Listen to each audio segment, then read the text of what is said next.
After seeing how easy it is to use a zipper foot, you'll never shy away from a project that requires a zipper. And zippers are easy. And so usually now pattern designers have come up with very simplified ways to put a zipper in, whether it's for a pocket or a bag or the back of a pillow. And with the Singer Start 1304 sewing machine, a zipper foot comes with the machine. So here's a little note about zipper feet. You see that there's actually two bars. You can attach this either on the left side or the right side, depending on which side of the zipper you actually need to sew on, where the bulk of your fabric is, because that changes depending on the part of the zipper you're sewing.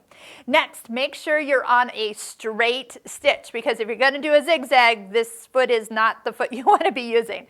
So I'm on a straight stitch, that medium stitch length. Now, I do love extra long zippers. This one's even like way longer than I would need, because I'm always going to cut off the extra amount. So don't be afraid that if your pattern says 10-inch zipper and all you have is a 16-inch zipper, use it and extend the extra out either side. Okay, so I've got my zipper right side down to my fabric.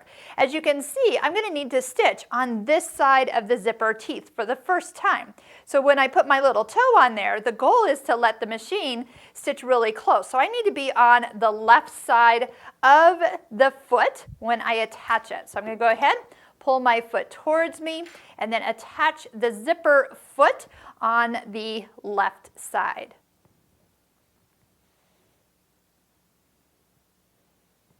I'm double checking, I'm still on a straight stitch. And when I lower down the presser foot, you'll see that your needle is going to sit right where the foot has that little tiny cutout. So you're just going to guide the foot along the ridge of the zipper teeth. How simple is that? Okay, it almost looks like wants to hug each other, so you get a nice straight stitch.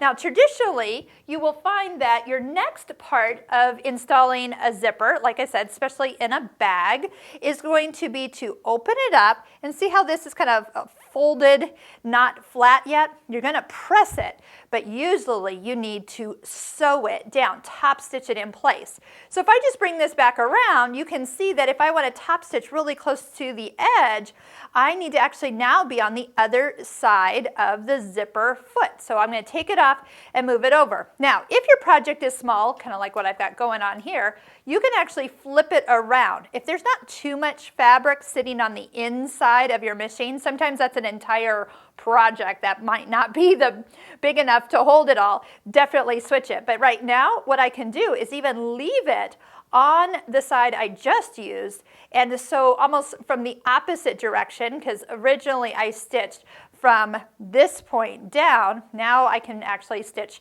from the other side back. So you can always kind of cheat that way. Again, I would have pressed this and made it nice and flat, but I can just kind of guide it along and see how perfect that zipper foot guides along the zipper.